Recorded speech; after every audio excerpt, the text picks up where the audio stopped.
Նիկոլ Փաշինյանը կրկին անդրադարձել է կարգալույց հռչակված Տեր Արամ Ասատրյանին, հայտարարելով, թե կանոնագիր Հայոցի համաձայն Կտրիչ Ներսիսյանը չի կարող լինել ամենայն հայոց կաթողիկոս, որովհետև դրժել է կուսակրոնության ուխտը եւ այդ փաստի առիթով կարգալույծ է։ Facebook-ում հրապարակված տեսանյութում նա հավելել է, թե կարգալույծը չի կարող կարգալույծ անել, հետեւաբար Տեր Արամ Ասատրյանը կարող է պատարագ մատուցել Հովհաննավանքում։ Ես այս կիրակի նույնպես Հովհաննավանքում մասնակցելու եմ Սուրբ եւ անմահ պատարագին, ասել է Փաշինյանը։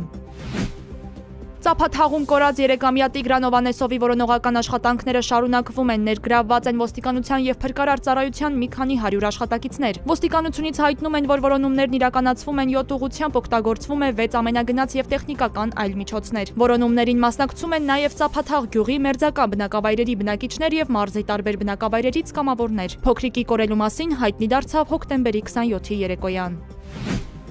Մասիսի քաղաքապետ Դավիթ Համբարձումյանը երեկ երեկոյան Երևանում վայրեջք կատարելուց հետո կալանավորվել է։ Դատարանն օրերս Համբարձումյանին մեղավոր է ճանաչել 2018 թվականի հեղափոխության օրերին ցուցարարների նկատմամբ զենքով բռնություն գործադրելու համար, դատապարտելով 6 տարի 3 ամիս ժամկետով ազատազրկման։ Համբարձումյանն այդ ժամանակ Ռուսաստանում էր, սակայն հայտարարեց, որ վերադառնալու է։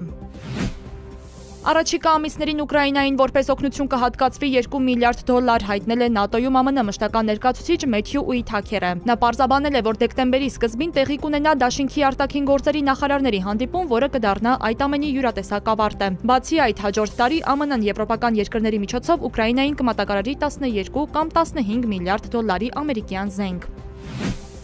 Գազայում հրադադարը վտանգված չէ, հայտարարել է ԱՄՆ նախագահ Դոնալդ Թրամփը։ Նախօրեին իսրայելական կողմը Համասին մեղադրել էր հրադադարը խախտելու մեջ եւ հարվածներ հասցրել Գազային։ Հարվածների հետևանքով առնվազն 26 մարդ է զոհվել։ Թրամփն ասել է, Համասն իսրայելցի զինվորների է սպանել եւ իսրայելական կողմի հարձակումը հակահարված անվանել։